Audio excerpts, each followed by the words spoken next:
All right. Good evening, everyone. How is everyone doing on this lovely, almost fall evening? It's actually starting to look fallish here, and it's making me very excited. That's the new background. Nice. Yes, I'm so happy. Like we're actually hitting 89 in the evening. I'm like, yay! I can go outside. For sure. Yeah, it's soaking wet raining here, and that's I guess what fall looks like for us. I'm jealous. I mean, we get real falls too, but yeah. I'm jealous. So hi, babe. How are you? I'm doing well. I'm ready to talk about the super guy movies that we just watched. I mean, I know you like them too, but yeah, it'll be fun. It's a little bit of a different change of pace for your channel, so should be fun. Yeah, for sure. Yeah, like I don't know. I feel like my following, they all know that I'm still kind of working out like what I want to do with my channel, especially these streams. I'm still like feeling out this territory. So I thought, yeah, it might be kind of interesting to do something a little different. And luckily, I have someone who's willing to talk about cool movies with me. So looking forward to the discussion tonight. So why these movies? People might be wondering why these movies and why now. Well, so you and I watched Predator when you were here in Albuquerque, and I had never seen it, and I know that like Ark like took that personal. I'd never seen Predator. He was so incensed by that, and I know it's like a cult classic. I understand that it's just one of those movies that's just like seeped kind of into pop culture, and it's been around for a while and everything. So I find it interesting for that aspect. And I really did have Aliens and Predator mixed up because I really did think it was like the one that like they were crawling out of people's stomachs. I was like, wait, which one is this? Yeah, for sure. So that, and then like that you hadn't seen the Northman, which right. I enjoyed. It's definitely a guy movie. I feel like it's definitely a guy movie, but I did enjoy it because like, I mean, I think I've said this frequently enough for people to know I hate chick flicks. It's not my jam at all. I hate chick flicks. Which sucks because I just love them. No, that's a good thing. No, I do not like them at all.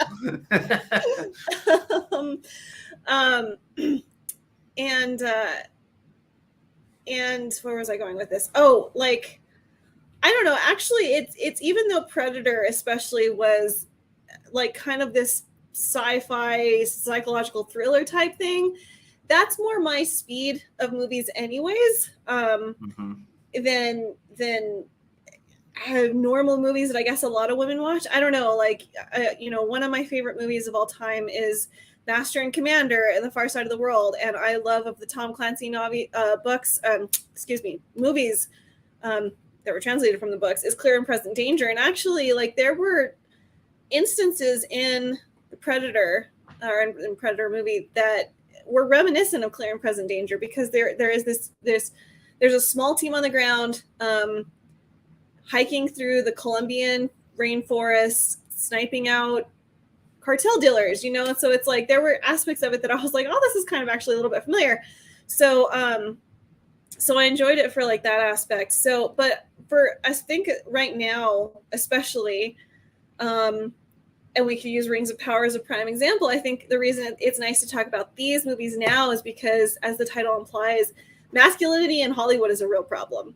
And even me as a woman, like, we've had some ultra girly talks on this channel, but I also want to talk about masculinity because for me as a woman, it's insulting to think that I don't need a protector. I don't need a man when it's like that is against everything I believe. And then for like, and how do you prove that you don't need a protector? And how do you prove that you don't need a man? By acting like one. Exactly, right? Exactly. Yeah, yep. Exactly. And then for, like men like you, I know it's refreshing to see a movie that doesn't have the strong wham and power that like, I don't need no man kind of type narrative. So, because you had a very specific reaction to the Northman, which I'm still giggling about. So, yeah, I mean, that movie was great, but by the time it was done, yeah, I was ready to to either do one of two things, and I told her both. I either wanted to take a knife and go run out in the wild and take out a boar. Like, it's just so fired up. I'm like, babe, I'm ready to go kill a boar right now. I'm just so fired up after that movie. Or I wanted to play physical sports. I was ready to go to the gym, which is 24 hours, and go play some old school 80s style basketball where it's just like super physical, fired up. Yeah, and I think that was the response a lot of guys had to the movie, because I think the movie was good. Is it one of the greatest movies I've ever seen? No, but it was a really good film. But people responded like it was one of the greatest movies we've ever seen, just because movies like that, like you said, are just so rare right now. Like, the men were unapologetically fierce and masculine, and the women were very feminine in their supportive roles. And it's like, you just don't see that in Hollywood much. No. And I think you're right, Ben. The Northman, Top Gun, Maverick are refreshing for those reasons. Absolutely. Absolutely. We were going to see Maverick again when he was here, but we unfortunately didn't work out. But I'm eager to get it on DVD so we can watch it again, just because, like, it was refreshing for those exact same reasons. But yeah. So definitely. So, I mean, like, even though Predator is not something I would have ever probably sat down and watched by myself. I definitely appreciated it for what it was in the moment. And that just like it is like, you know, and then there's and it's not just the masculinity, and then like they're fearlessly like taking out things, and you know, they're shamelessly holding up, you know, wielding their guns and all this stuff. Schwarzenegger does not kill the woman, so there's honor within masculinity, and I think. Well, you also mean the Predator. You mean like the Predator doesn't? Yeah. Yeah. The Predator doesn't either. Predator didn't even go for the girl. So there's honor within that like masculinity system. So I think that like for me as a woman, I'm like, oh, that's refreshing to see. It's like, you know, that kind of thing still even exists. And I know it's from the 80s, but yeah. So I definitely appreciated it for that. Jay the Deep Minded says most Icelanders loved this film because it sticks so close to the source material in the sagas and draws its understanding of gender roles from there. Vikings TV show, not so much. Yeah, I tried the first season of Vikings and I was like, it's okay. I didn't love it. It just felt like too over the top for me. I don't know why, I just did. I hope you were both doing well. I'm on mobile for a bit. I guess my PC and drop some links, but yeah, no worries, Ark. Since it's just the two of us tonight, like, no, you're fine, man. Don't worry. Don't worry about it. So yeah, so I don't know. Let's dive into the Predator. Okay. And we'll start there. So, I will start with saying I did like it. I did like it. It's very much a guy film, and I can see like why you boys like it. Wait, hold on. Wait, what did Chilwell say? Well, now when Alicia hears get to the chopper. Yes. Absolutely. Yeah, that's the thing. You watch that movie. I think Joe said it recently too. Joe from Locked and Loaded Latinos. I think it was her. Somebody can correct me if I'm wrong. They watched it recently for the first time, and she's like, "Yeah, I understand like half of internet's memes now." Yeah, because like when they both like grabbed each other's arms, I'm like, "Oh, that's where that meme came from." Yeah, for sure. That get to the chopper. Even quotes that Arnold does, that other people do, like "stick around" after he like throws a knife into someone. Yeah. It's very much a guy movie. I will say though, one of my favorite things about the movie is, you know, we talk about masculinity, but I don't want there to be Mary Sue type characters where it's like a woman who's just powerful and nothing can challenge her and she has no weakness. And I don't want that for whatever the male equivalent is. I don't want that either. Like, although the characters are really masculine and they do a great job of basically establishing the badassery of these soldiers. Like, I love that, how they take their time of doing that. Like, all of these guys are capable, confident, stoic, and when they got to open up a can, they do it. And they had actually like military people come in and teach them how to do all of that stuff, how to handle their guns, what are the proper formations, that sort of thing. They kind of got a little loose with it once things started exploding, but that was really cool. But the instant Predator starts picking them off one by one, you see these masculine, confident characters now all of a sudden terrified. Yeah. Now all of a sudden like losing their cool. And so that was awesome. And even Arnold, you know, spoiler alert, getting all the way to the end, you know, with the Predator, he gets his butt handed to him before he barely squeaks it out at the end. Just gets absolutely annihilated. He's just getting smacked around all over the place. And so I loved that. It fired me up. It got me like, as a guy, I was like, I want to go shooting. I want to work out. Like, that's the thing it does. But at the same time, these characters aren't overpowered. And the villain is still very established. Like, he's the top dog until the very end. You know, they really did an excellent job of setting up the Predator, which is something we'll talk about more, I'm sure. Yeah, for sure. Real quickly, before we go any further, I have a $5 donation from Cajun and a $10 donation from my mom. Thank you, Mom. I'll give you both this clip. With me!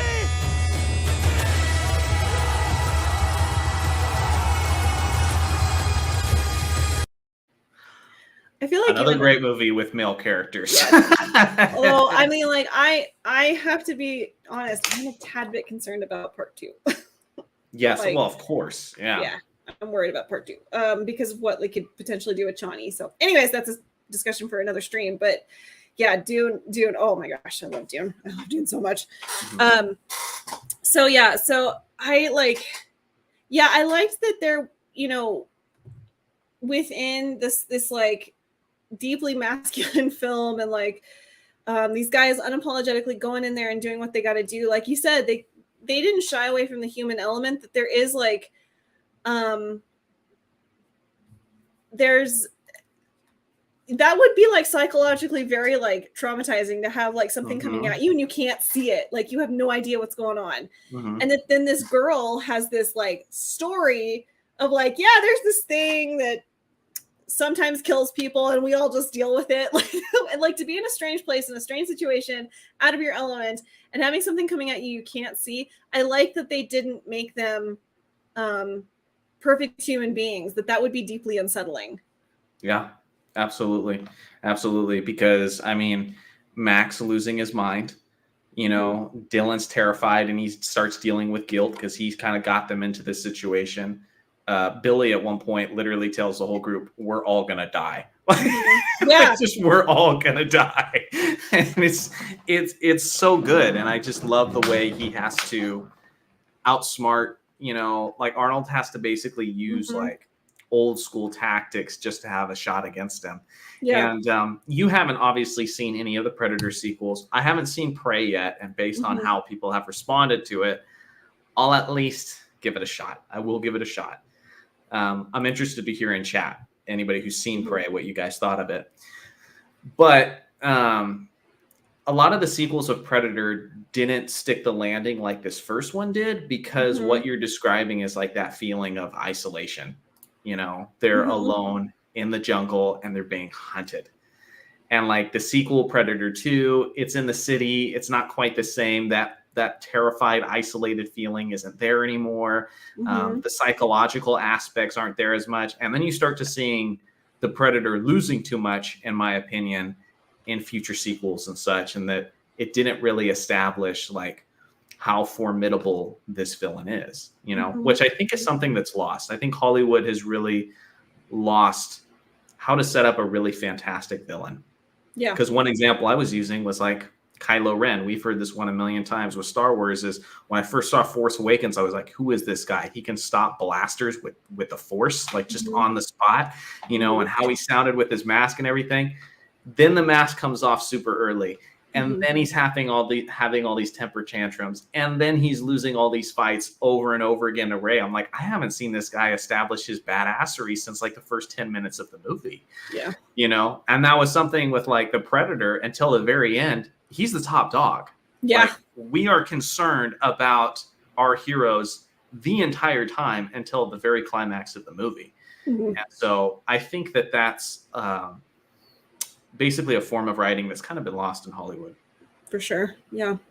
Okay, Ark is poking me. I choose to believe that this predator in the Prey movie had AIDS and was incredibly weak. Okay, all right, good to know. And didn't have a minigun spray and pray moment.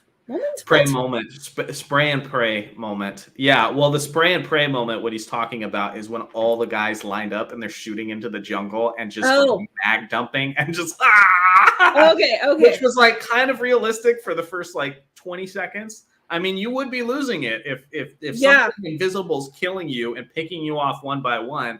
You might just want to shoot off in this direction and just with several mags worth of bullets. So for sure. that was an Absolutely. incredible scene, iconic scene. Yeah. Okay, I got a $5 donation from Ark. Thank you, Ark. I will now call the predator from Prey Freddie Mercury. I don't. Is this a? So okay, so I'll explain a little bit. Okay. Again, I haven't seen the movie. I did see a leaked images. Spoiler alert. I have seen a leaked image of the predator from Prey, Mm-hmm. and I freaking hate it. It looks stupid. And so that's kind of what he's referring to. Now they're kind of playing off of this is kind of further back in the past. And so maybe the predators have like evolved and stuff. I'm like, if you want to bring the whole evolution thing into it, you should have gone way further back, like much further back to make it look that different. But yeah. And so it's just like, no matter what happens in that movie, I know for a fact I'm going to hate the design of this predator because I've seen a picture of it. So that's kind of what he's going off of. Okay. Ark, this is for you. For England, for home, and for the prize. Here we go. Also, one of my all-time favorite movies. A wonderful depiction of masculinity in that film. Oh, I love that film so much. Ben said something. I think it was Ben. Oh yeah, here we go. Ben said this. You see them grieve for their teammates as they get picked off. Yeah, and I thought that was like, again, it was a human element. It humanized all of them. It brought it back down to kind of like a more understandable level. Is this about an alien landing on Earth and picking people off? Yes, it is. But they don't like the characters, for all their like slightly, I don't know what the right word is, a little bit maybe over the topness of them, they brought them back down to a believable level of humanity that I really appreciated within the film. That you do see them grieve, and you do see like them hurting for their fallen comrades. And you know, and it also like it gets back to this discussion of like, and I've seen many people have this, like when you're in the military, like your brother is guarding your back, and you those are like brotherly bonds that cannot be broken. So I thought that was really interesting, that they brought that in to such a like hyper realistic movie, I guess. I don't know what the best term would be. It almost feels like the movie took itself more seriously than it had any business doing. Yeah. You know? Okay. Yeah. There you go. Like just with how good the score is. I even think the performance from Arnold and from everyone else, like there's not really any points in it where you're like, this is really bad, cheesy, or over the top acting. Like it's well acted, incredible score, and the script and the dialogue, it takes itself incredibly seriously, which is like really nice to see. Absolutely. Yeah, for sure. Shilwell says, also the female character was not weak. She was a soldier, but was a prisoner of an elite unit that then is up against a force even stronger. She tried to fight, but Dutch stopped her. Absolutely. Yeah, no, for sure. For all that she didn't talk all that much, she was cool. I liked her presence. Her presence alone I thought was interesting. And you know, getting something building off what you said about just that Hollywood doesn't write in certain ways anymore. Remember, I had to ask you, I was like, why is this alien on Earth? Like, what is the story here? What is going on? They leave a lot up to your imagination. They don't hold your hand. They don't like spell it out. You know, here's what's happening. There's no prologue. There's no, there's nothing. It's just like, you just land in the middle of the action. You think it's just like an 80s run of the mill, well, not run of the mill, but like an action flick from the 80s. And then you like, all of a sudden you've got aliens, and it's like, where did that come from? You know, I found it interesting. And you said that there's a lot of lore after the fact that like if you get into it, you can understand like what the alien's doing there and everything. But I like that they didn't hold my hand and like spell it out why the alien's there and why it's killing people. It leaves a lot up to your imagination. Absolutely. It keeps that mysterious element to it, which I think is incredibly important for sci-fi. Like what's fearful and disturbing is the unknown. And once you start explaining too much, you can lose that. And what's interesting about the movie Predator is, remember the scene at the beginning where they have the spaceship flying in, you see something get dropped off? Yeah. They actually debated before the movie was released whether or not that should have even been in there. I mean, because if you don't see that part, then everything that happens in the beginning, you're like, what the heck? Like, are they being hunted by like invisible cheetahs? Like, what is happening? Like, you have you would have no idea. And part of me is kind of like, I would even love to have seen that. Like, maybe that would have been better, because that's the bummer thing about introducing Predator to people who haven't seen it before. Is the sci-fi monster is so iconic at this point. You've seen his mandibles. A lot of people have seen the mask and all that sort of thing. But back then, you know, people hadn't seen that. They didn't know he was camouflage. The part where he like picks up that scorpion with his like thermal vision and he's looking at the scorpion and you're like, oh, this thing has a hand? Like in theaters back in the 80s, people must have been like, what? The thing's got a hand? You know? So it's kind of a bummer. Like, it's such a well put together movie, but a lot of that has just been lost over time because it's become so well known and iconic, you know? For sure. Absolutely. Are you Sarah Connor? Excuse me. The one that closely matches Predator is the movie I Am Legend. Suspense was comparable to me. Yeah, I don't know if I'm able to watch that because I know the dog dies and I can't do animals dying. Makes me sad. So good. I can't do it. And for me, it's the shepherd part of it. Like I know. I like my eyes water every time because I just picture my shepherd. I can't do it. I can't do it. Yeah. By the way, Are You Sarah Connor? That's a reference to Terminator, which, don't shame her, everyone. Just recommend it. She hasn't seen any of the Terminator movies. So none Terminator 1 and 2, you need to watch 1 and 2, and then we need to get your vote on this age-old question, this great debate. What's better, Terminator 1 or Terminator 2? Most people say 2, but I'm in the Terminator 1 club. So. Okay. All right. Well, date night. Okay. Prey was better than the trailer and cast interviews led me to believe, but it was still an average type sci-fi movie, so 5 out of 10.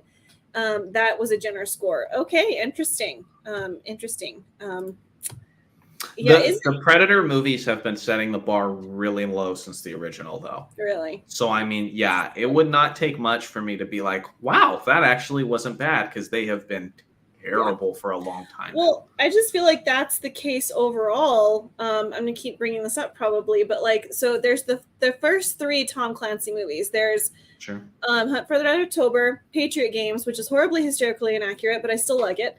And then Clear and Present Danger. But all of the Tom Clancy's that have followed that, I'm just like, I pretend they don't even exist. And then the Jim from The Office, I cannot ever remember his name. They did they like basically rebooted the whole franchise, and he is Jack Ryan on Amazon. Right. And so nauseatingly woke. It was just like, no, I'm not accepting this. This is not Jack Ryan. So those 3 in my mind are the only Tom Clancy films. I would maybe see I'm blank on the name. It's like Black Hawk Down. I think it's called like Act of Valor or something, and it's about Marines who get dropped in like, I don't even remember, somewhere in the Middle East, and things go sideways and it gets really bad really quickly. And so I know that there's one other Tom Clancy movie that I might like to see, but like in my mind, those are the only 3 that exist, because I'm just like, nope, these are terrible. These are awful. I hate them. So it just seems like anything out of the 80s that got a sequel just like really drastically went downhill. With the exception of Maverick. Yes. Because I'm telling you, like I know I had loved ones in the chat that I know for a fact haven't seen Maverick yet. I'm like, you got to watch Maverick, because I think it's even better than the first one, the original. Which the original gets good. I know, but I had seen the original way back. It's hard to, you never saw the movie and now you're seeing an 80s movie for the first time, because you really then notice how everything aged. But I did it. Sure. I did like Maverick more. for sure. Well, it's interesting seeing Top Gun for the first time and having seen Maverick first and then seeing Top Gun. I was just like, the tone of Maverick was so much more serious. It was just like, it was a lot more grounded, I felt like. Whereas up until Goose dies, Top Gun was kind of silly. It was very silly, yeah. It was fun, and they have some fun moments in Maverick. You know, there's the beach scene and everything. A lot of it is just rehashing. A lot of it is rehashing scenes that happened from the first movie, for sure. Like, you could be critical with that if you wanted to. But what I thought was awesome and was so different about that movie was how Maverick, he's a badass throughout all of Maverick. Yeah. Like, he doesn't have that moment. Like, people are saying it, oh, you're just a relic of, you know, a past time, or you're just, but he's not. Like, he knows what he's doing. He knows what he's capable of. And people see how awesome he is, which is like, there's so many examples. Obviously, Star Wars is one of the main ones with like Luke Skywalker, where it's like, in order to lift up these new characters, we have to belittle the legacy characters, you know? And they didn't do that at all with Maverick. He was still awesome, but I still care about Goose's son, you know? If Tom Cruise wasn't in the next Top Gun movie, if they make another one, I would be happy to see the next Top Gun movie, even without him in it, because they did such a good job of establishing new characters while keeping Maverick awesome. You know? Yeah, they really did, and they just treated him with so much respect. You know, it's like, and it's also like, I felt like Maverick was a little bit, and I agree with you. I think like if they made another Top Gun and it's Goose's son, I can't remember his name, it was like a passing of the torch, but in a very respectful way. Like, yes, I can trust you with this now. Like it was, because, you know, he got his penny, you know, it's like he finally got his penny and he finally settled down with her. Well, we think, you know, it's like it was a passing of the torch, and that, like, you know, you can trust the next generation to carry on those honorable things that you stand for, you know? So, I liked it also for that aspect. Sci-fi writers in the 80s and 90s trusted the intelligence of their audience, even on low-budget TV shows. Absolutely, yeah. No, like, I mean, you look back at, you know, Star Trek: The Next Generation, and even Voyager. I know some people. I know I'm a Star Trek normie, so don't grill me for this. I love Voyager, but yeah, they didn't hold my hand, and you had to figure things out, and, you know, usually it was resolved, and sometimes it wasn't. It's just the way it was. So. Well, that's totally the case with Predator. I mean, because I think my favorite aspect of the Predator, I mean, sure, the character design of that monster, that alien monster, is super awesome. But I think my favorite thing is the Predator code. Like, I love the fact that he is a hunter that looks to hunt fellow hunters. Like that, and like that he has such a level of pride, and he's like, oh, you're unarmed? I drop my weapon. You know, I don't kill someone who doesn't have a weapon because they're not a threat. But it's like an alien that's led by its ego. And it's like, to a man, like, that's like, hell yeah, I can relate to that. Like, you know, take me on, Predator. Like, that is so cool. And so, but again, that's a slow reveal throughout the movie. And they really don't give it away or just spell it out for you really early in the movie. Like, they kind of just assume you're going to figure that out. And so that's one of my favorite parts of the movie. Yeah, no, absolutely. And I remember asking you questions. I was like, oh, is this going to happen? Oh, is this is what this means, isn't it? And it was fun to work that out. It was fun to be like, oh, okay, this is, and I can't remember, like, there was one part that you said I got pretty intuitively right. I can't remember what it was. Maybe it was that I guessed that he wasn't going to kill the girl. And that might have been it. But I like, it was fun to like work out the story as it was happening. Active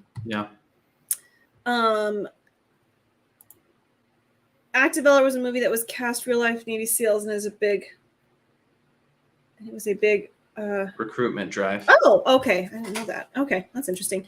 I still haven't seen Maverick or Top Gun. Probably should someday, but since I never watch movies alone, I'll have to find someone to watch it with me. I feel that, girl. I have a hard time watching movies by myself too. I'll watch them at home by myself, but if I like, especially if I go to the movie theater, I have done the whole movie theater by myself thing, and I do not like it. I do not care for it. I like being with someone. So I hear you. Hopefully you will find someone to go with.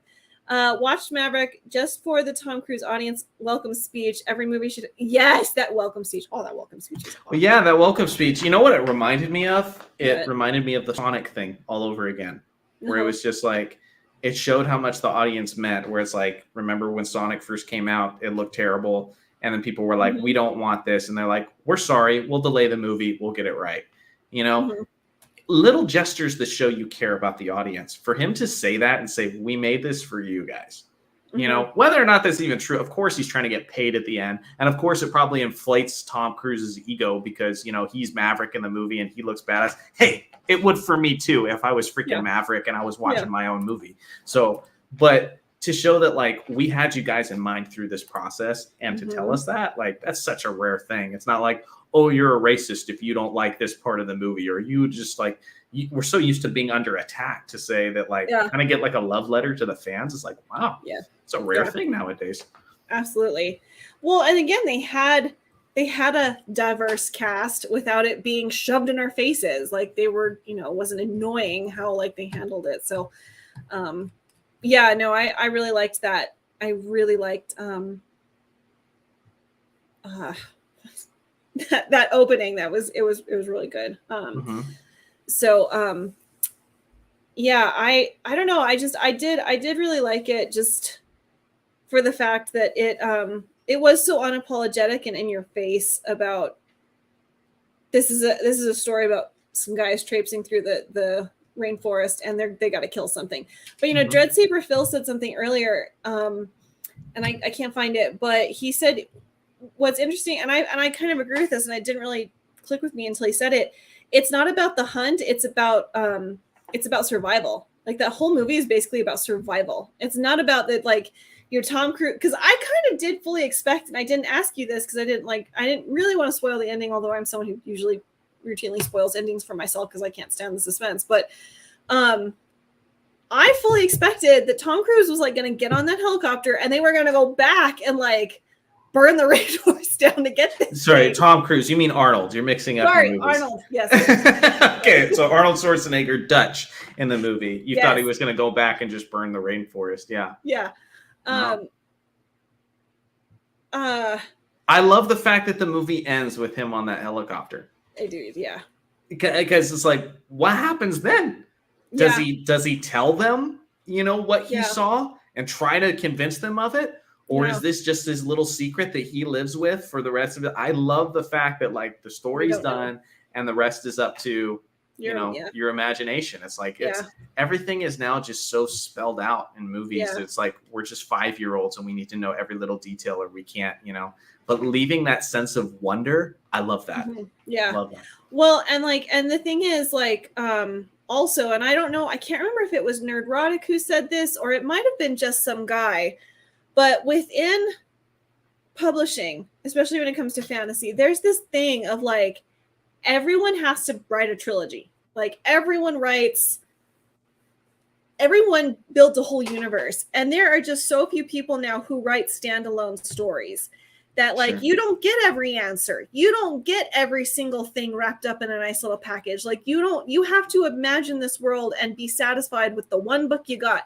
And there were a lot of authors in the 80s who did that, and you know, I know you said excuse me, there's only the one Predator movie, right? According to like really big fans of the movie, there's only one Predator movie, or there's one or two usually. Okay. I'm in the one party, but there's a lot of people who's in the two party. Yeah, see, and I'm fine never seeing the second one because I liked how it ended. I liked that I kind of had to guess what happens from there. It was interesting, and I liked that aspect of it. I don't need it to be explained in the next movie in a less convincing way. You know, I like that it was a standalone film and that we didn't get every answer. Sure. I thought that was really, really well done. Mm-hmm. Absolutely. Yeah. So, yeah, I don't know. I did like it. I don't know if I'm gonna watch it again though. Like, do you plan on being in my life for very long in the future? Because I think it might not. Okay, well.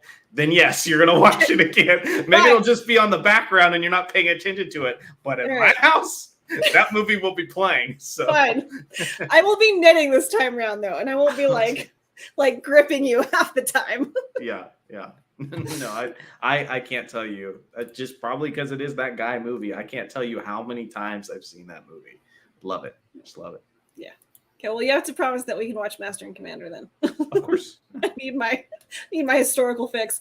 I like the second one. Okay. I think it was worth a watch, but stop there. Okay. Good to know, Shield. Well, thank you.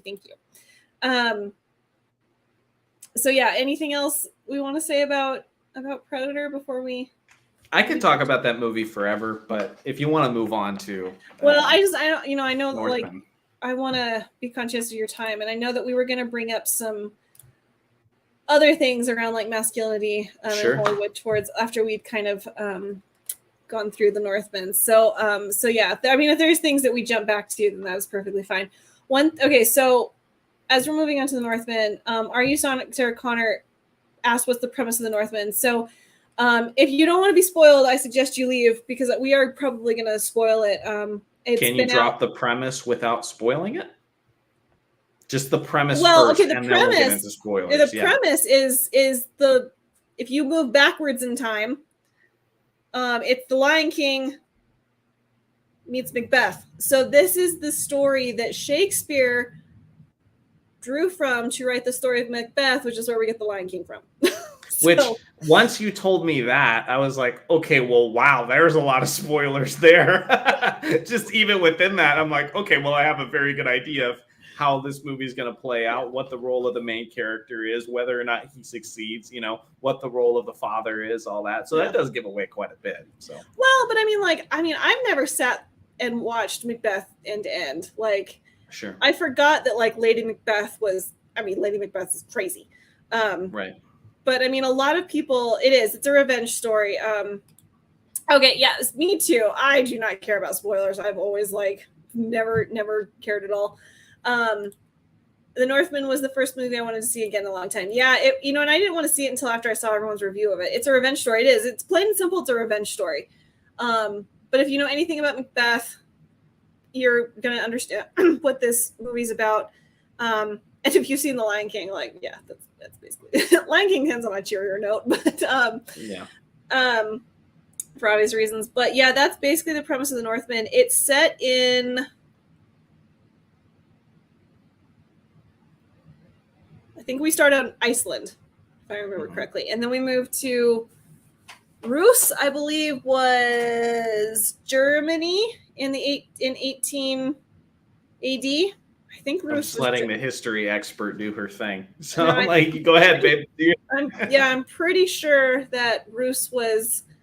If someone knows differently, please correct me. But yeah, I believe Rus was Germany at that point in time. The mother was from France. She's from Brittany. And then we moved to. No. We started off in Greenland and then we moved to Iceland. Because the names are backwards for whatever bizarro reason. I'll never understand that. There were a lot of historical elements in this that I really loved. And that's why I can tolerate it's so gory.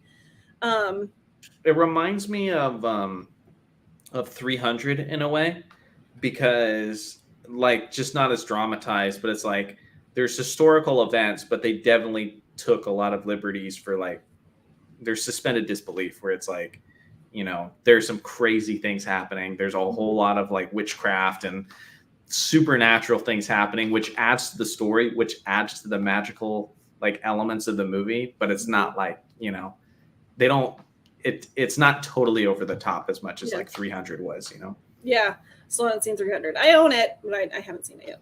Mm-hmm. Okay, Rus is the Ukraine. Thank you. I appreciate that. I knew it was somewhere in Europe, but I wasn't. Can remember where. How can you forget Lady Macbeth's excessive hand washing? I've read the play but never seen it on stage. Yeah, I've never seen it on stage either. Shakespeare was meant to be seen, not read. I can't read Shakespeare. It drives me nuts. Starts in Norway. Okay, thank you. I knew it was one of those. And basically follows the story of Amleth and taking revenge for his slain father at the hands of his father's half brother. His slain father, his kidnapped mother. Yeah. Yeah. What is it? I will avenge you, father. I will rescue you, Mother. I will kill you, Fjornir. Yeah. Just that chant that he was saying over and over again. So I don't know. Okay, so like I had seen it. I saw it in theaters the week it came out. So this was your first time watching it. Like, what was your initial first? Yes, Shieldwall, I know. God, if you guys knew the amount of movies I have not seen, all of you would be annoyed with me. So let's just leave it at that, okay? What were your initial? It's fun. I get to see, and I think this is going to be fun for this channel, is like the fact that she just talked about Predator for the first time. She just saw it. Like, I've been seeing that movie for 25 years at least. probably like 27 years. I've been watching that movie. But yeah, I definitely knew going in, based on people's reviews and recommendations, that there was going to be a lot of masculinity in it. I was actually, with the cinematography and the aesthetics, I was much more pleased than I expected to be. Because a lot of people talked about the budget of this movie, and I don't believe the budget was all that big for this film. So the fact that it looked as incredible as it did kind of caught me off guard. I was like, wow, like some of the opening shots and stuff, I was like, okay, like this is gorgeous. This is epic looking. So I loved it. Just as a guy, of course, like whether it be falling in love with the woman, just going freaking all Rambo on everybody, like all those things, it totally got me fired up. It was awesome. What I thought was funny is, as it goes further into the movie, I told you this, the movie really plays out like a video game in many ways, which I was like, I'm still processing whether or not I thought that was tacky or I loved it. Yeah. Like even when he gets the sword and the reveal of the sword, and then he's got to like fight the dead guy, and the whole way it sets it up, I'm like, all right, he's got to get his cool new weapon, but first he's got to do the boss battle, and even the way it sets up the final boss battle at the end, and for some reason now they're naked, and they're just silhouettes, but they're fighting in like this volcano that just looks like hell. I was like, this is the way like a Dark Souls game ends. Like, there's fire everywhere. They got to jump over lakes of lava to avoid taking damage. I'm like, this is a video game, but it was so cool. I don't know. It was like, it was tacky, but like, I don't know. I loved it at the same time. Like I was okay with how much it felt like a video game at times. I don't know.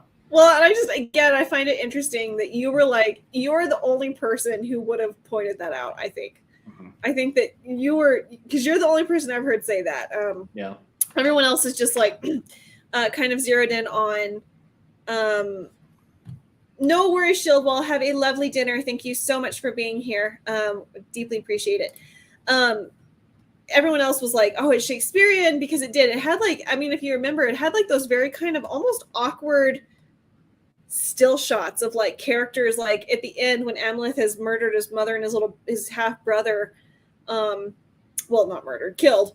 There's like the camera is just like really still on him and Fjolnir, like it just pans between them and they're just like standing in the firelight, and it's just like it's a very odd way, I feel like, for a lot of cinematography to go down. So that's what I remember a lot of people commenting on is it's very Shakespearean, it's very play-like. It feels like something you could watch at the I can't remember the theater's name in London. Anyways, so it was interesting to hear your take in that it feels like a video game. I thought that was very unique.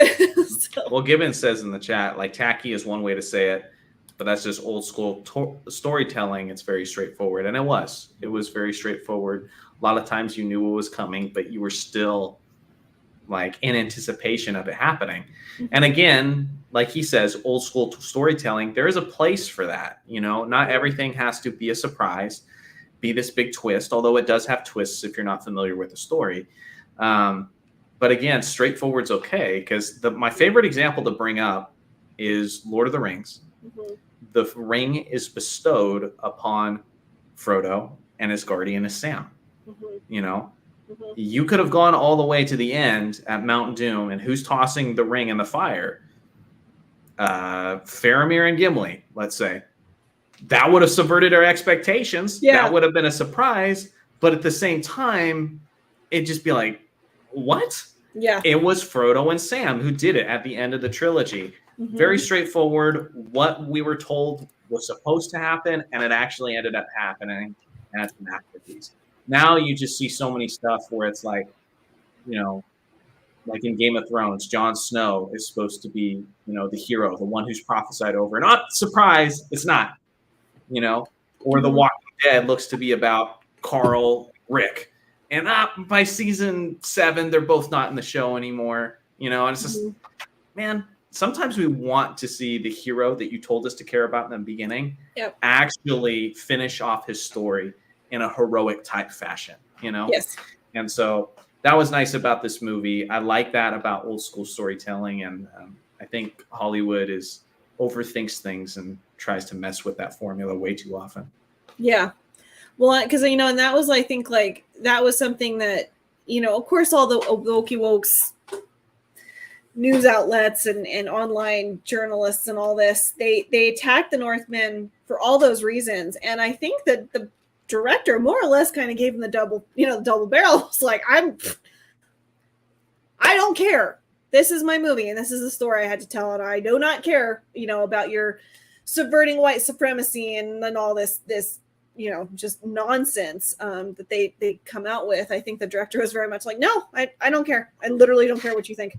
Yeah, because was there any sort of, like, obviously it's a historic, like, mythology type thing about a specific race of people. Was there any sort of, like, token, like, characters or any sort of, like, trying to meet any 2022 quotas or anything like that? Because I don't feel like there was. I can't think of one. Because even in great movies I've enjoyed lately, like 1917, there's a little bit of that, which we talked about and you'll need to watch at some point. Like, there's a lot of good movies where it's like, yeah, you still see the way they tried to, like, appease, Twitter and tried to appease the people. And it's like, I don't think I saw any of that. They were just so unashamed about it. So, yeah. Well, and, like,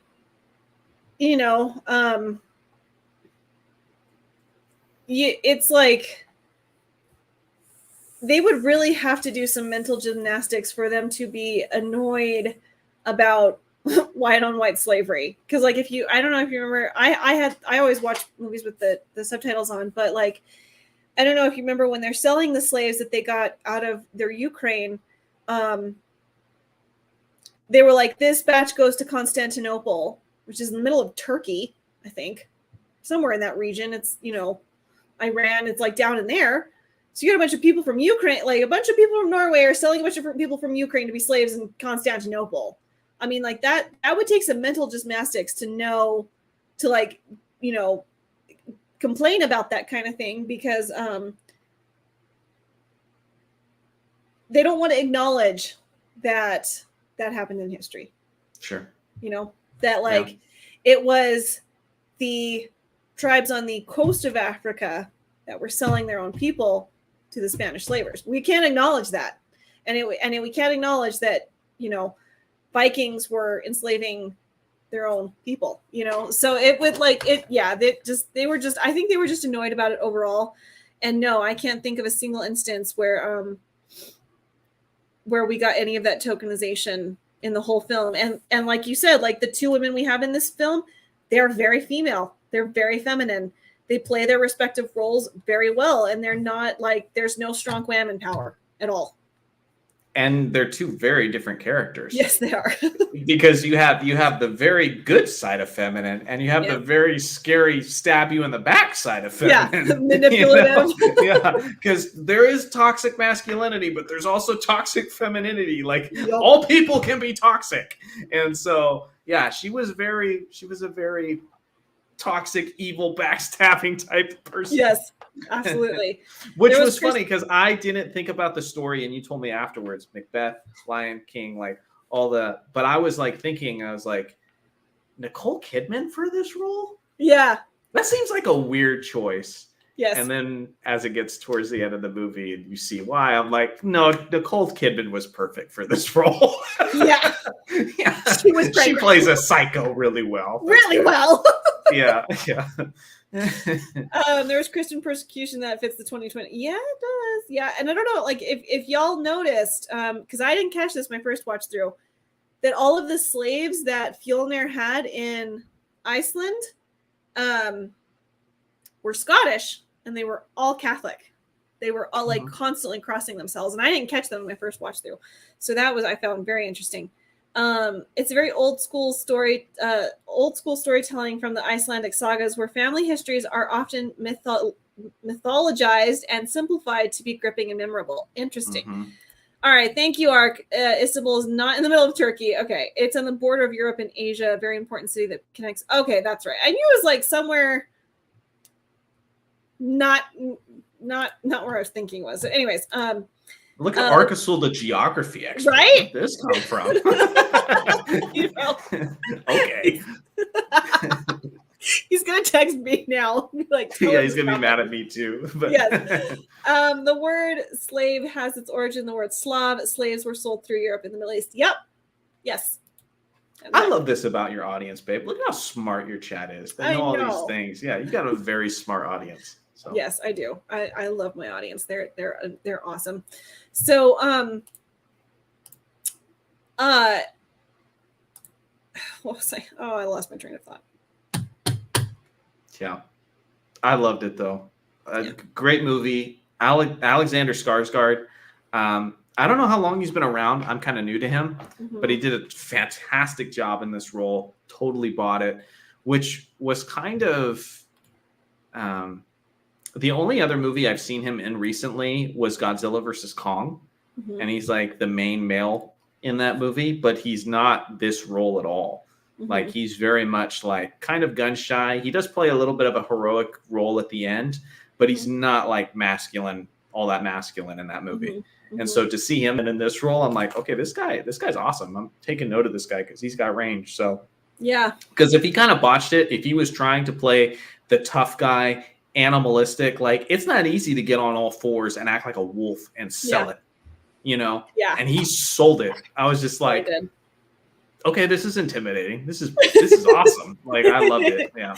When he like caught the spear and like threw it back at the guy on the wall, like that was intense. Yeah, no, for sure. Yeah, he very much like he does remind me very much of his father. Like his father has been in so much, and you know, the Skarsgård family, they just seem like a talented group. So, yeah, I liked him for that aspect, and I liked that he played Amleth when Olga was like, okay, so what do we do now? Let's bring it down a notch. Like, breathe. How can I help you? That he allowed her softness to soften him. I like that they played that dynamic. I like that he allowed himself to be like brought down when he was like on one of his rages or whatever. You know, it's like that he didn't push Olga away, that he allowed her to talk him through like, this is what we need to do. Like ultimately she let him make the decisions, and she was like, I'll follow you. Whatever you decide, I'm going to follow you. But she was like counseling him, and he was receptive to that. I really appreciate that he could go from literally being a berserker to allowing this delicate, soft woman to be his counselor. I thought that was really well done. Well, especially when you're dealing with like very medieval times or just further back in history type storytelling, like people like seeing that, where it's like you have beauty and you have the beast, you know, and the man is portrayed as like this masculine force, this beast type character, but it's the woman who's able to rein him back in, you know, who's basically like you said, the head, the man is the head, the woman's the neck, and she can just kind of steer him a little bit, you know, it's just, hey, redirect your attention here. And so, yeah, he had his mission and he was pursuing it, and nothing was going to stop him. But when there was a little bit of thinking and he needed some help in those ways, she was able to help him. And I know you haven't seen the show, but like when Game of Thrones was at its heyday, that's what Game of Thrones did well. Like you had masculine characters that were incredibly masculine and they used their wit, but the female characters, like they were cunning in their own way, and they knew how to manipulate and they knew how to control things by being, you know, a female type character. They had different kinds of influence while the men were busy being men. Yeah. You know, and part of what got terrible in the end was that all those characters kind of lost that way and they didn't act like that. It just didn't seem as smart, intelligent, sophisticated. The manly characters weren't as manly anymore. And you saw a lot of just Yeah, it was just terrible writing, basically. Yeah. But for a while, when it was in its heyday, it was just that, kind of like with the Northman. For sure. This movie's moral framework is so different from our modern sensibilities. When he makes his choices in the final, I was so gripped by it, but I had to explain it to my friend. Yeah, I know. Yeah. And like me as a woman, I'm like, no, stay with her. Don't leave her. But it's like, I understand he has to make that ultimate decision. I guess There's he was just also something. Blood. There's just something about, and this appeals to a woman and it appeals to a man on a mission. Yeah. Sometimes you're like, this mission is about revenge. It seems kind of stupid and you're a little obsessive about it, yet it still appeals to us. We want to see a guy on a mission achieve his mission, whether it's I as a male viewer who's like, I want that to be me, or you that's like, yeah, you're still appealed to that, even though you're like, no, stay with your love, you know? And I love how emotionally distraught she got over that. It's like, you knew then. It's like, oh, he's not coming back. He's not, because I feel like there was a moment when he thought, like, maybe I can have both. I can get my revenge and I can get back to her. But I think that he realized when, like, he cut his arm, he's like, I'm not walking away from this. Like, he knew he wasn't going back.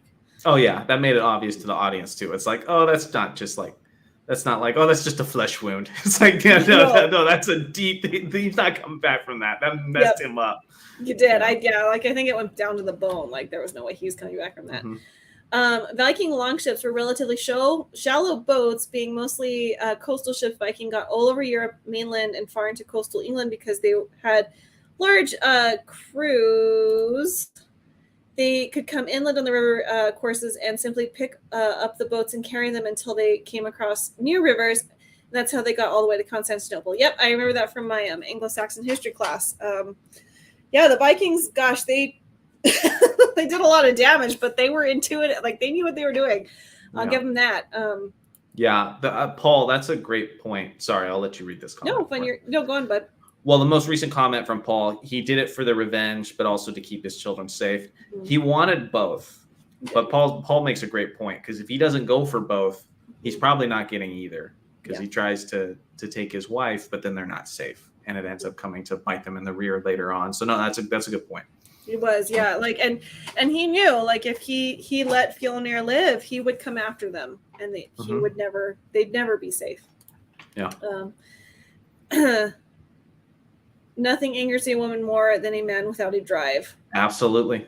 Yeah. I've been there. I've angered a woman without drive, and it took years later to be like, oh yeah, I had a part in that failing relationship, you know? And, you know, but yeah, men, we need to have purpose, and women want us to have purpose. We don't want you don't want me to treat you like you're the mission. You want to be along with me, for the ride as I pursue my mission. Yeah. But if it ever gets to a point where I turn to you and make you the focus of my mission, I become less appealing, because that's just not fulfilling. You want a man with purpose. You know? Yes. Yeah, absolutely. Yeah, no, for sure. Okay, now we're really getting everyone's going off on history tangents and I think Ark is like wanted to resist the urge to speak about something guard. You can if you want, Ark. You're more than welcome to. Comments help out our channel, yes, Ark. Exactly. Go off. Yeah. You want to type some paragraphs, Ark, you're more than welcome to. You know that. The Scots were Christians because it was in the major England and Yep. The Viking first encountered Christianity when they came across England the first time and sacked it. Yep, absolutely. Which is why I didn't sense any agenda there, because I was like, nah, that made sense. Like that's like like the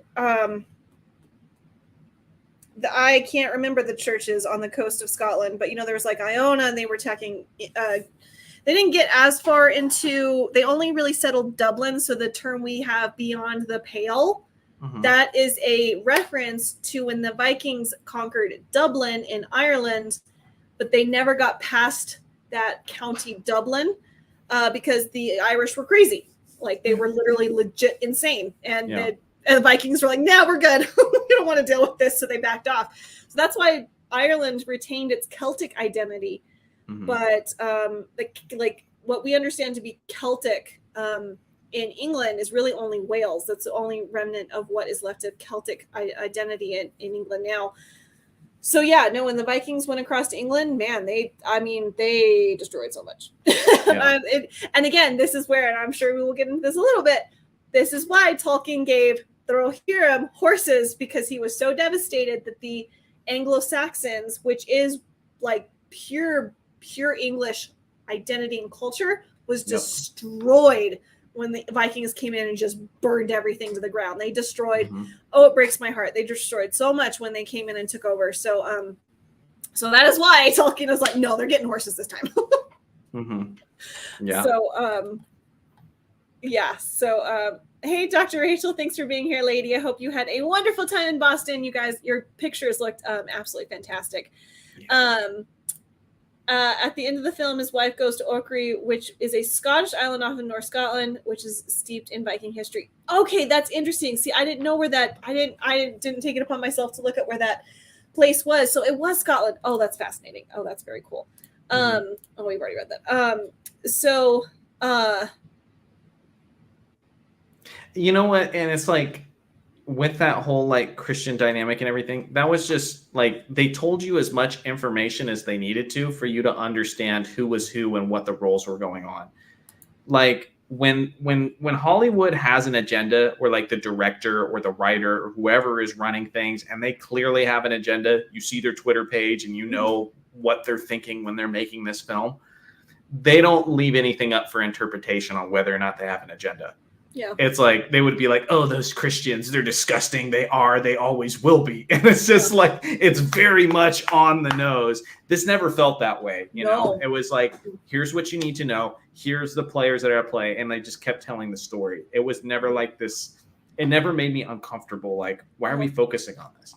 Yeah. You know? Well, and it was like if there's just female characters kicking butt in Endgame, but then all 12 female characters show up and every man is kicked off screen and you only see a group of women. You're like, yeah, this is very much agenda. It was obvious. Just a little bit. Exactly. There's no question. There's no like, oh, maybe this is a female power thing. No, it was. So. Yeah, for sure. No, and I mean, like, if you know anything about Viking history, just the fact that they were plundering and they were pillaging so much at this time period, it absolutely makes sense that they would have a bunch of Scottish slaves who were Christians. Like that absolutely is so. And like we talked about this afterwards, this movie makes you uncomfortable. It's really, there are points of it that are deeply unsettling. But again, for me as a historian, I don't want to be comfortable when I'm reading history. I should be uncomfortable because a vast majority of history is uncomfortable. It's not pleasant. You know, like something that, you know, Johnny has movies he wants me to see and I have movies I want him to see. Like, and some of the top two are The Wind That Shakes the Barley and Bloody Sunday. And those are very much about Irish history. And I told him, I was like, by the time you get done of it, you're not going to have, you're going to be like, Britain, you know. Not that I feel that way towards Britain in any way, shape, or form. I don't, because I'm a political historian, so I understand the politics of what was freaking Disparu. Sorry. It's that all this bitterness towards him all of a sudden. Where's this exactly. come from? How have your people been treating Ireland for 800 years? Yeah. No, I'm kidding. So in any case, history should make you uncomfortable, and there are points in this movie, and some of it is just like barely implied, but like the opening scene when they're pillaging the village. I mean, there's a reason no little boys escaped, and it's for this exact reason, so they can't come and avenge their fathers. Yeah, that was tough. Literally showing a kid thrown in there and then the building getting lit on fire. It's like, that's how it went. Yeah.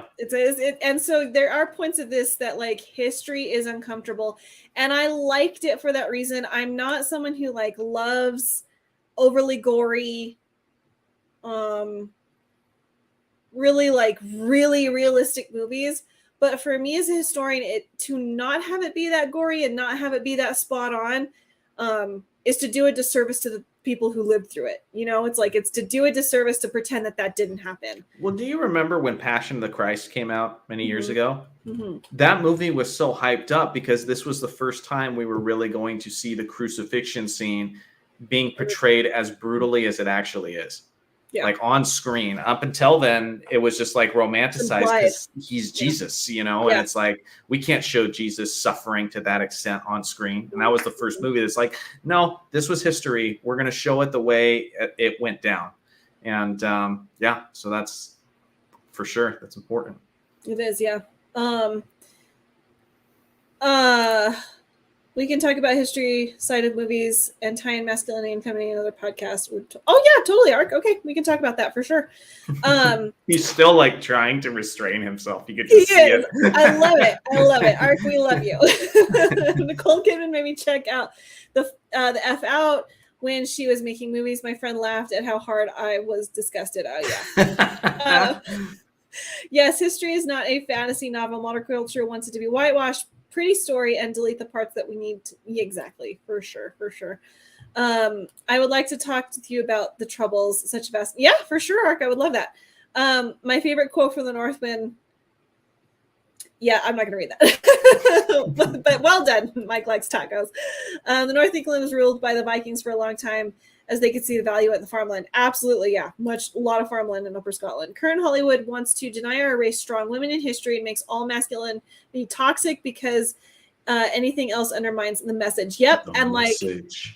I mean, we're going to get into... So next week, spoiler, will be another episode of the In-Between Space, and I will just have one guest, because again, I'm still trying to figure out what I want to do.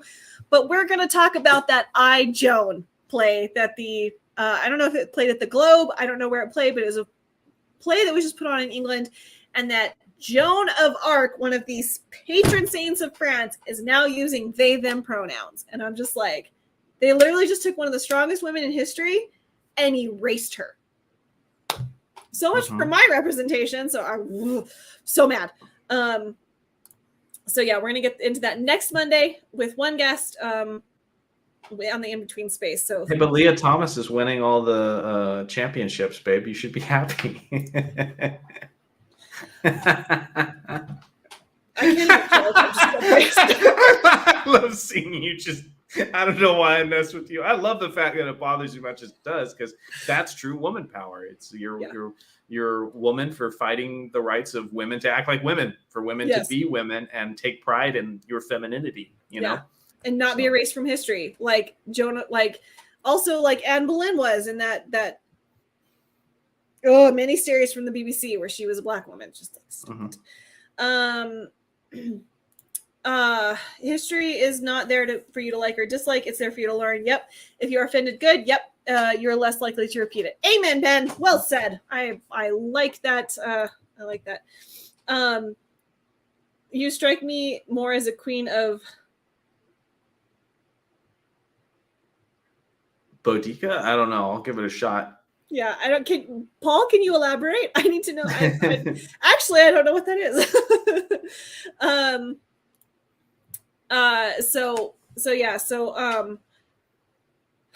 lost my train of thought again. I'm sorry, babe. But I like that the movie's just like it's super in your face. But it has its tender and soft moments. Like again, there's balance in the way that it's portrayed. But that's the femininity that brings that, because there's nothing soft about his character. There's nothing soft about how Alexander Skarsgård portrays that character, which is awesome. I mean, it's just, there was times in that movie, I think most guys watch it, where they're like, could I handle being in this movie? And I'm like, the hell yeah, I could. I'm freaking taking this guy. Like, you know, but it's cool that it makes you think that. Like, it's so intensely like masculine, driven, intimidating, but she brought that softness out of him. But he still never lost track of his mission, you know? I mean, I guess he did for a little bit. There was that quick second where, you know, where he thought that, you know, it was like where he was pursuing her more. There was like that brief second, but once he kind of realized what was going on and they were on that ship, he was just like, nope, I got to do this. And I'm going to try to get both, but couldn't quite have both completely. Yeah. Boudica. She was a Celtic queen. Okay. Actually, I do think I know who that is, but I can't get into that. Right now. Sorry. Charlie Stevenson. I'm just laughing at Charlie's comment. Trans women are better at being women of the year than previous. Honorees. Yeah. That's what they say. That's what voters say. That's what society in the US is saying today. Ridiculous. Exactly. Not this member of society. There were Scots who fought in World War II charging machine guns pits with a claymore So no, the Vikings are savages. Yes, yes, they were. That's why I like streams like this, though. That's why I like, putting a spotlight on the gems, like the masculine movies or the movies that are just, it's not even just masculine. It's sometimes femininity portrayed as actual femininity, It's just people actually being put in an honest lens rather than just through the lens of 2020, BS politics. We kind of have to, as a community, like help point each other to those gems now, because they're just so hard to find. And a lot of people like myself, I wouldn't have watched The Northman if I didn't hear trusted people rave about it, because I've given up on Hollywood for the most part. Like, rather than giving them the benefit of the doubt, because that used to be me, and that used to be a lot of people, where they're like, well, you can't really knock it till you've seen it. Don't judge a book by its cover. No, it's from Hollywood. I'm going to knock it before I see it. Okay. Because they have to prove to me that it's good now, because most things that come out aren't. So, when I see a review from like Josiah and Mike talking about how much they love The Northman, then I was like, I'm going to watch that movie, and like, so you having this stream talking about, how important or how impactful the movie was in positive ways. Yeah. There's now other people who are like, I want to see this movie. So that's why I love stuff like this. Even talking about movies that are years and years old that wouldn't be considered relevant, people are still hungry for good entertainment. Yeah. Well, yeah, no, absolutely. And complexity, because, so Fjolnir acts as a masculine man, but what happens to him? He gets his kingdom taken from him by another king in Norway. He's to flee to Iceland and is living as literally a farmer with what do you think was in that village? 20 people with a couple slaves. Like, he's got nothing to his name. The Raven King, his father, we learn out later that Nicole Kidman was a slave from France. And that, according to her, we don't have his side of it. He got her pregnant and then he took her as a queen. So there's a complexity to like what makes a good masculine man, and what does that look like? Because there are a couple men within, and then like his son, his oldest son, is kind of a weasel. Like, when I don't know if you remember, and it kind of actually reminds me of that scene from Gladiator when Joaquin Phoenix's character is out with his soldiers and they're fighting at swordplay, and like he's out in the woods, and his father's watching him, and like he's play acting at swordplay. Whereas Maximus can actually use his sword, but the prince is has to have men who stop right before the killing blow because he's the prince of the emperor. There's a scene in The Northman that's actually very reminiscent of that, and that kid can't hold his own against two people, and they both almost they deliver the killing blow. So there's this idea of what makes a weasel, because that kid was a weasel. Yeah, for sure. And I mean, masculinity, I mean, you mentioned this before, and just a conversation that me and you have personally, part of what makes somebody masculine is not caring about how masculine they're perceived as. You just are. That's just what you are. That quote that you've heard a million times over, a lion does not care about the opinions of sheep. It comes from my favorite character from Game of Thrones. A lion does not care about the opinion of sheep. And that character, who's very masculine, tells his son at one point, who says, well, I don't care what people think about me. And he says, no, you want people to think that you don't care what they think about you. And it was like, there's a lot of people like that. And it's like you were saying with that character, he's one of those, where he wants to be perceived as a man. He wants to be perceived as powerful, to the point where that is more important than whether or not he actually is, So it's really interesting. And like you said, that complexity, it's a kind of movie where it's not just like explosions and lights and action and modern Marvel. It's like, no, it gives you things to talk about and dissect afterwards. For sure. Hey, Wicked, thank you for being here, my dear. One trait of masculinity is that you guys like to poke at your women to see us get fierce, but be honest, guys, you love that. Freaking love it. Yeah. I don't know why. I just but we love it in a way that's like I think kind of triggers women sometimes too. But like when you get mad, like you were concerned that like, hey, I can get mad too. Mm-hmm. And I just think it's adorable when you get mad because I don't get intimidated by it. I don't know. It's like your anger is never going to be more terrifying than mine. Like, and so you're like, I don't know. I could rage sometimes, and I'm like, oh, that's cute. Like, cool. It doesn't scare me. I don't know. So yeah, us guys, we like that. I don't know. We're not intimidated by it, so it's kind of funny. We're like, oh, I do that. Okay. It's just the way I think. I don't know. No, babe, you're fine. No, I don't know. I find it weird, and yeah, it's a little annoying. It's like don't treat me like a kitten. I can get angry. Yep. This is how it is. They never like it. But no, I mean, I don't understand it, but I won't take it personally. We get tired of the propaganda and give up on trying to find light in anything, so it's just exhausting. I end up sticking to my favorite older films. Yep, same here. Okay, Newbie is still telling me. Okay, so yeah, all right. I guess I do know who that Celtic queen was. There is a statue of her in London along the Thames. She is depicted on a chariot with her 2 daughters. Oh, cool. That's interesting. I wonder if it's been vandalized.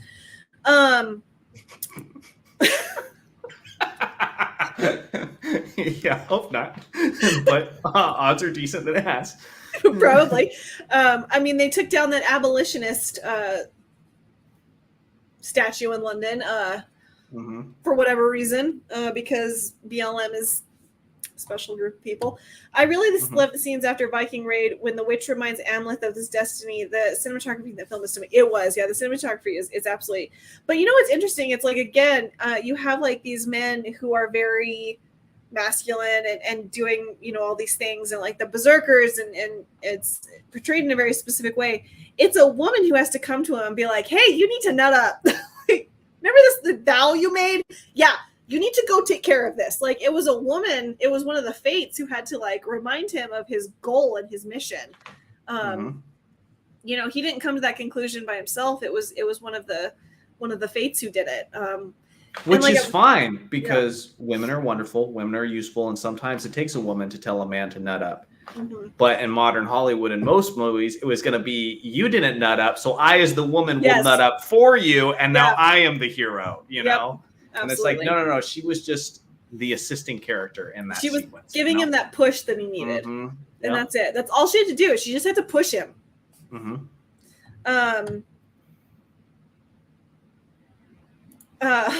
Statues can be recast and replaced. LOL. Yeah. Yes.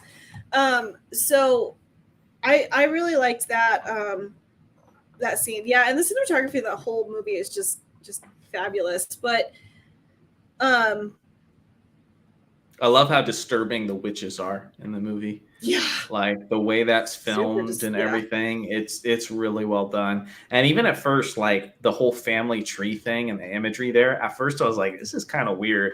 But once they kept on going back to it and referencing it, it was really, really, cool. Yeah. No, the Yggdrasil and like the Tree of Kings, I thought that was really well done. And it was cool to like, and it was cool to like see the Valkyries and to see like that the religion itself be brought into, into the movie. Because they did a good job with that as well. How did you guys feel the movie ended? I feel like we felt very 2 different ways. So you've already said, babe, like you wanted to go kill a boar.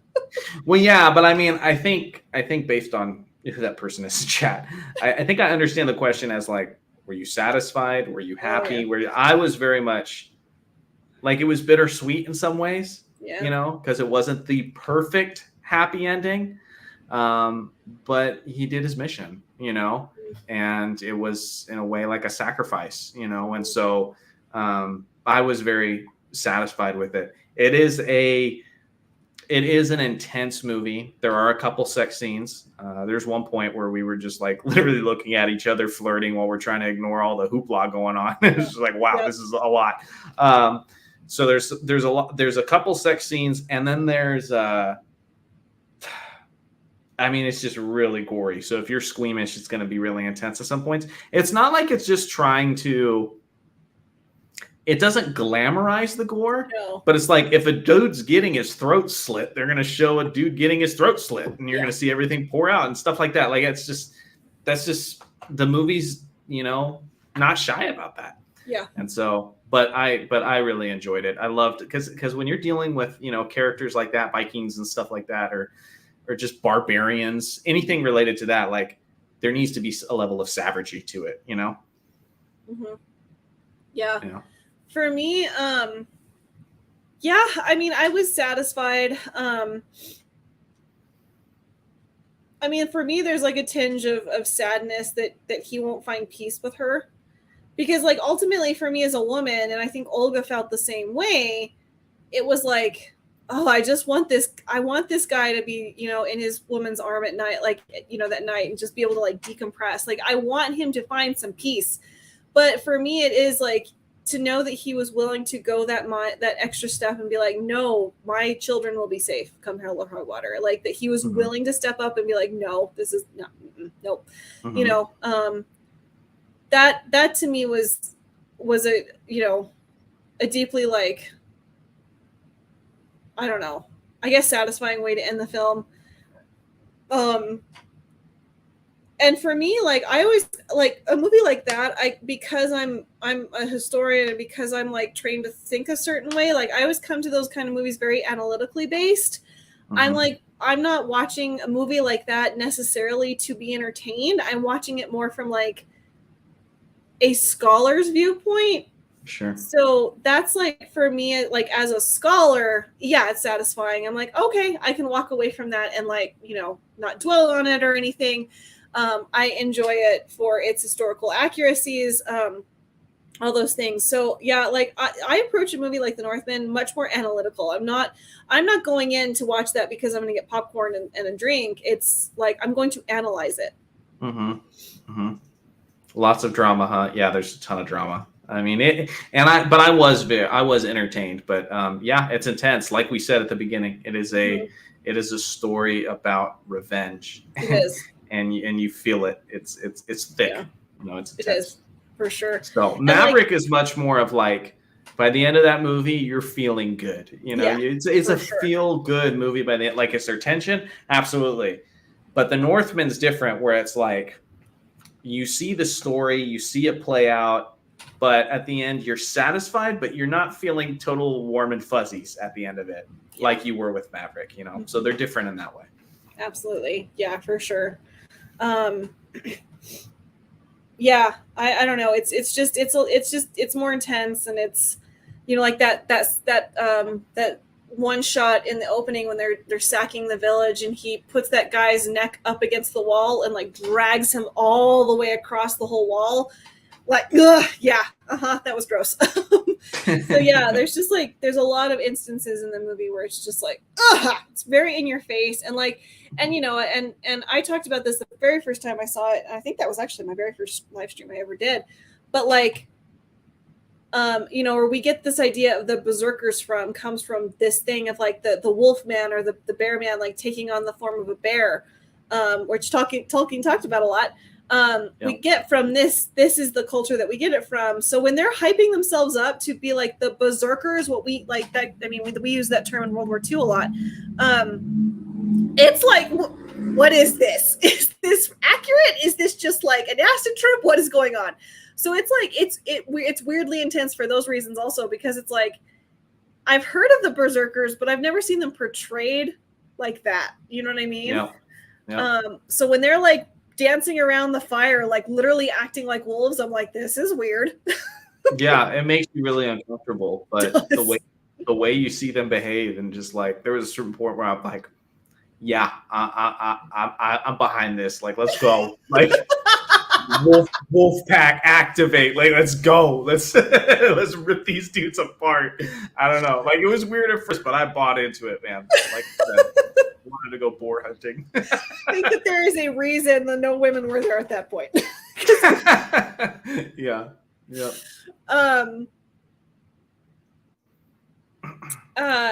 I personally don't like dramas. I personally don't like dramas. I like that because being feminine, my adrenaline. Yeah. Okay. All right. So yeah. It's interesting. Yeah, it's interesting how like weird it gets at points. But Yeah. again, I've heard people say it. I've heard people from Norway say like, yeah, this very accurate. It's that's how it. That's it's not. They didn't gloss over anything. So I liked it for that aspect. So didn't care for it overall. The editing choices were clunky. The ancestor team, the Valkyries was just okay. That's that's interesting. See, and that's kind of like what. See, and for me, that's interesting because that's for me what made it like. I don't know, like if it hadn't had those elements of breathing space, because those moments left the viewer room to breathe. I don't think I would have liked this movie as much as I did, because it gave me a moment to be like, okay, we're not watching people's throat get slit. Like I can breathe for a second and not have to be like tensing up the whole time. You know what I mean? So I needed those scenes, because for me it was just like it would have been too much without it. The Valkyrie scene was a little odd, but it made you question like Olga's existence a little bit, I think. Yeah, for sure. So sorry, but you'd recommend. I mean, I would. If you go in with the right mindset. I mean, I think it's a great movie. Was it possibly, it depends on what circle of the internet you're in, where you get your reviews from and everything. I think at ours, it was maybe slightly like, could be overhyped to somebody who goes and watches it. It's just a breath of fresh air, man. Like, you just don't get many movies like this nowadays, that portrays women like women, that portrays men like men, that doesn't throw in any, like, I couldn't see any modern BS politics. Like, it was like, when I was watching this movie, I was immersed in what was going on in this movie. It was escapism. It was dark escapism in a lot of instances, because it's pretty intense, but you're on this revenge mission with this character, and there was nothing that happened at any point that took me out of it. Yeah, for sure. As someone who served in the infantry, I connected with the hyping up before battle. We still have traditions like that to this day, though not as intense. That's interesting. Yeah, no, for sure. And I mean, I've heard people say that, like, also like in the guy's changing room before a basketball game or a football game, like that. Oh, absolutely. Like a hyping up kind of thing.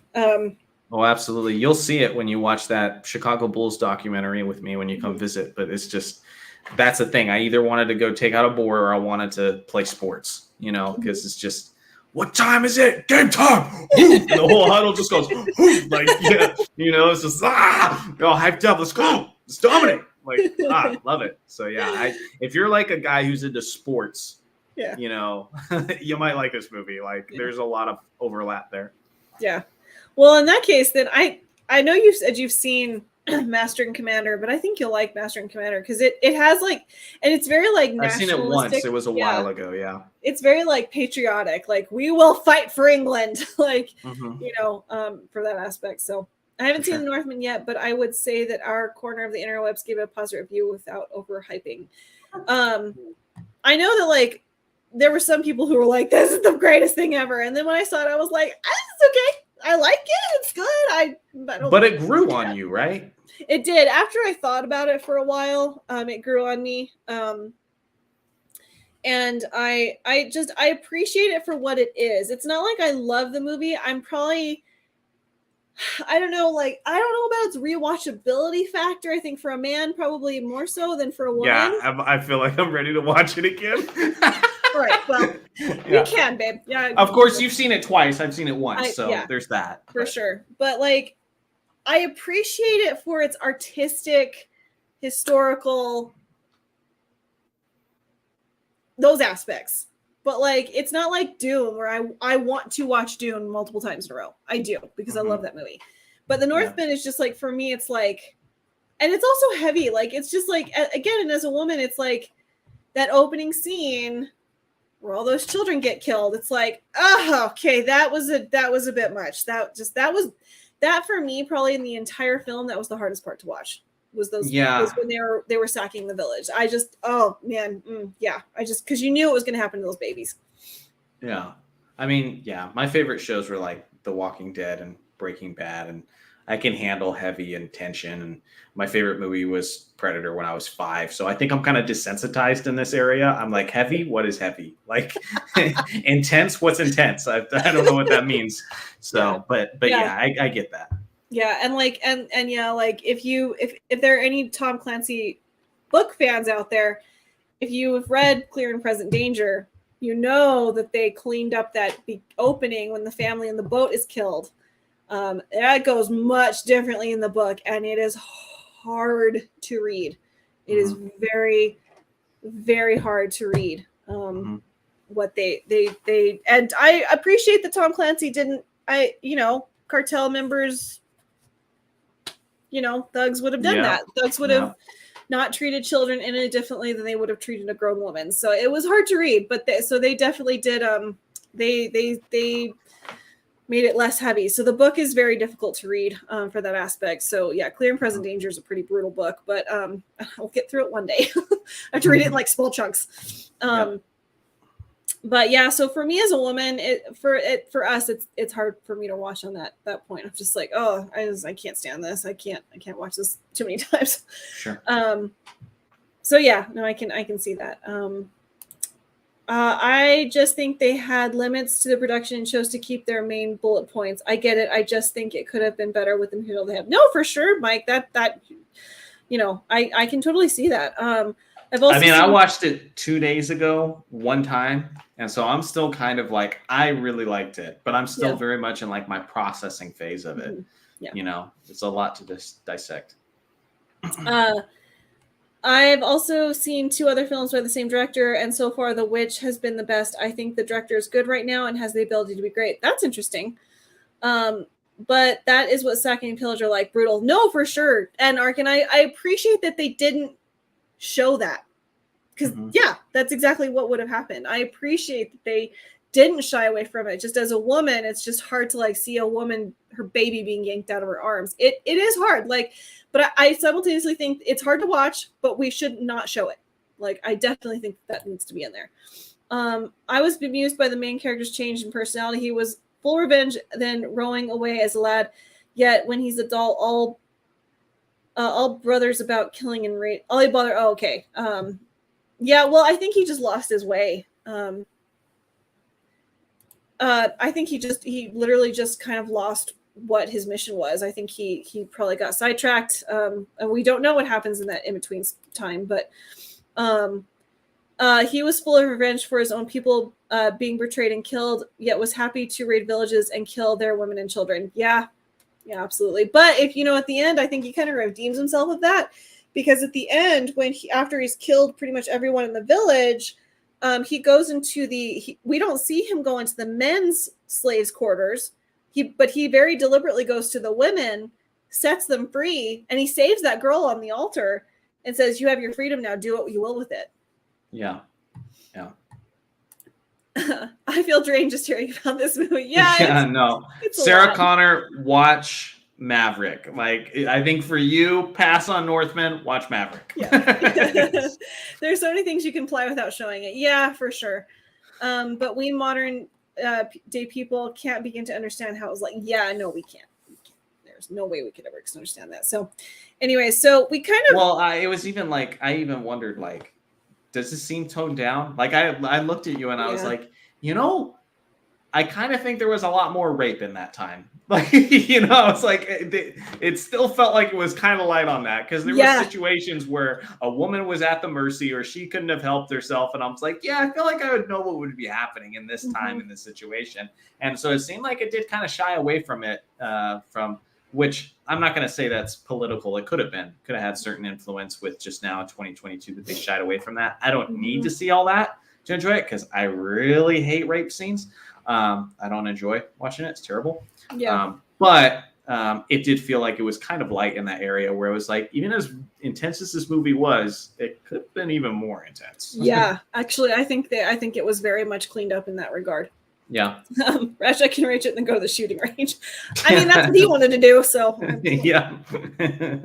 One of my internet buddies is Rhodesian. He's a very modern day man. He is very far away from his Viking ancestors as you could possibly be. Does that mean that he's a little bit of a soy boy? Is that what's being implied there? I kind of got that impression. Yeah, maybe. For me, Terra and the Prairie kind of falls in the same boat. Yes. Oh, I'm so glad you said that, Gibbons. Yes. historically accurate movie that is brutal and somber but worth a watch. Yes. She brought that up. Yeah, you brought up Terror on the Prairie. Oh man. See, okay, here's the thing. For me, I would watch The Northman over Terror on the Prairie again. That's how intense for me Terror on the Prairie was. I've never been able to watch The Last of the Mohicans beginning to end because I just can't. I can't do it. But Terror on the Prairie, woo, I was texting a friend who was very luckily went to the premiere, saw it early, and I was like, you need to spoil this entire film for me right now because I literally can't take the stress anymore. Terror on the Prairie was really hard for me to watch. It really was. And I don't know why, but man, it was oh man, yeah, Terror on the Prairie was very somber. I feel like it was very historically accurate. Gina almost getting graped. Oh, that was really hard to watch. That was exceptionally hard to watch.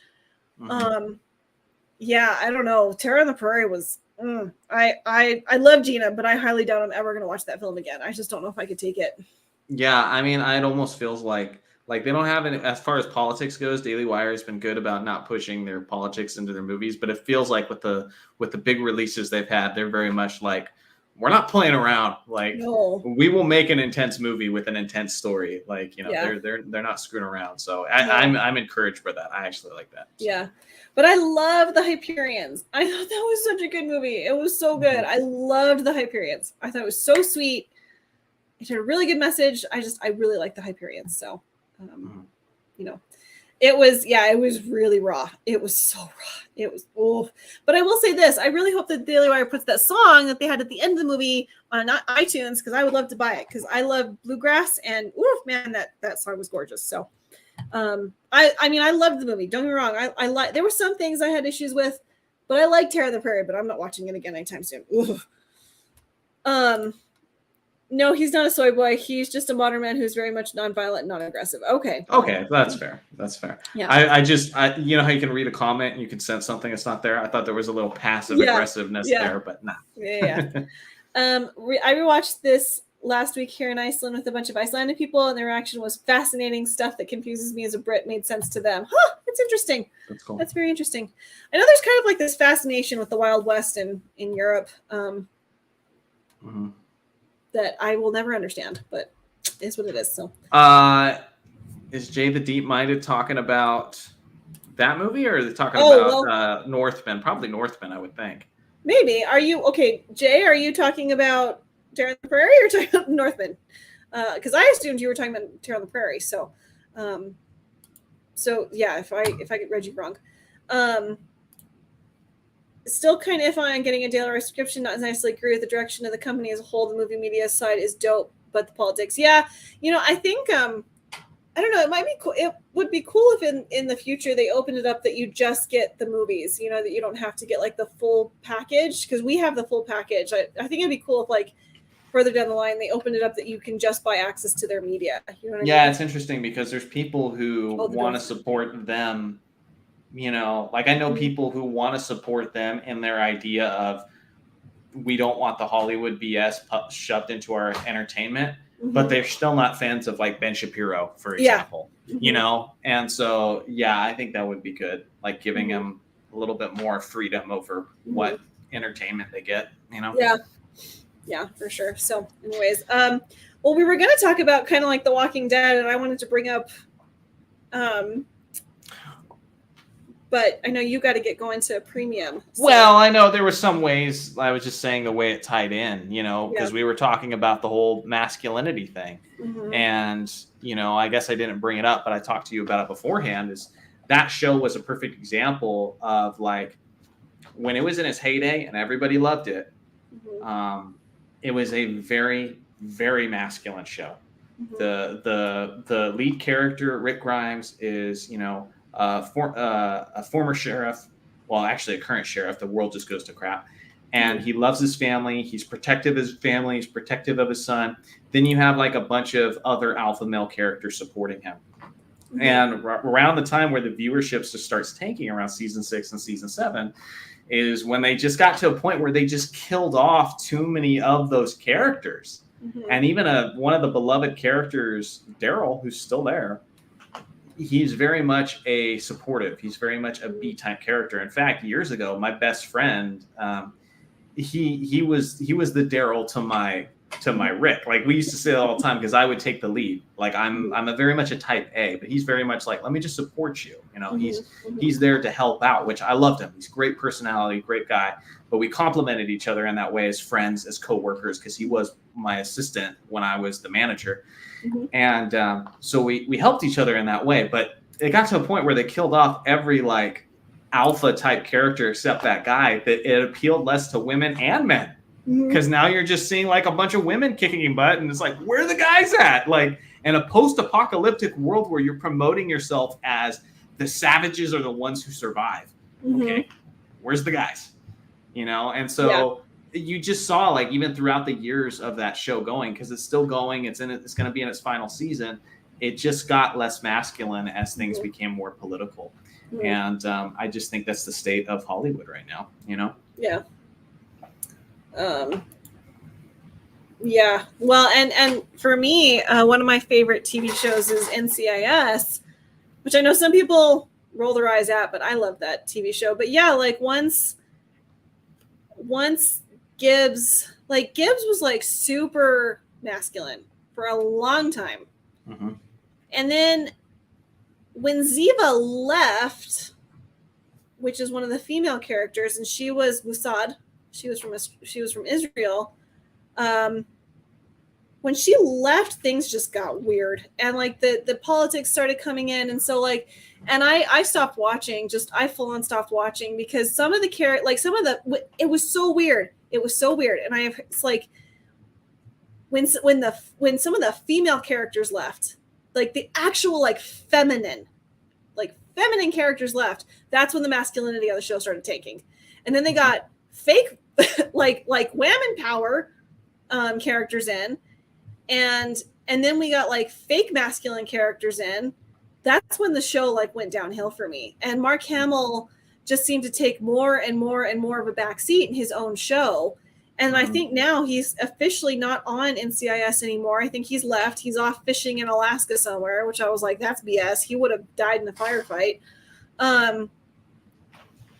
And yeah, just like the politics started like really, really getting in the middle of that show. And so like but it was odd. It was when the women started leaving, that's when the men started getting terrible. So it was interesting to see like how the feminine balanced out the masculine characters.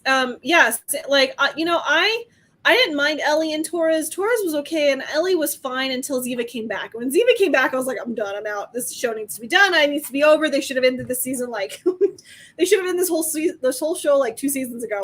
But yeah, like it was very strange because when Abby left, Abby was their tech person, who ran like DNA and fingerprints and all this stuff. But she was like hyper feminine. Yeah. Like Gibbs would always bring her a drink whenever he came to see her in every show and give her a kiss on the cheek. And she was always like, I love being feminine. I love being protected by all these men.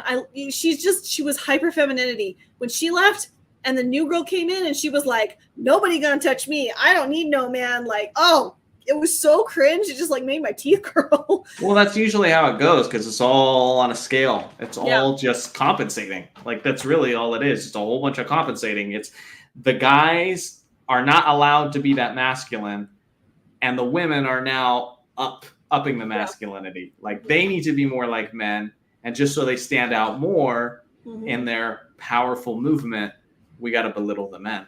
Yeah. And but I saw a comment that said the Terminal List was really good about having masculine men and solid female. I haven't seen it yet, but that is the next show that I was like, I have got to see that show.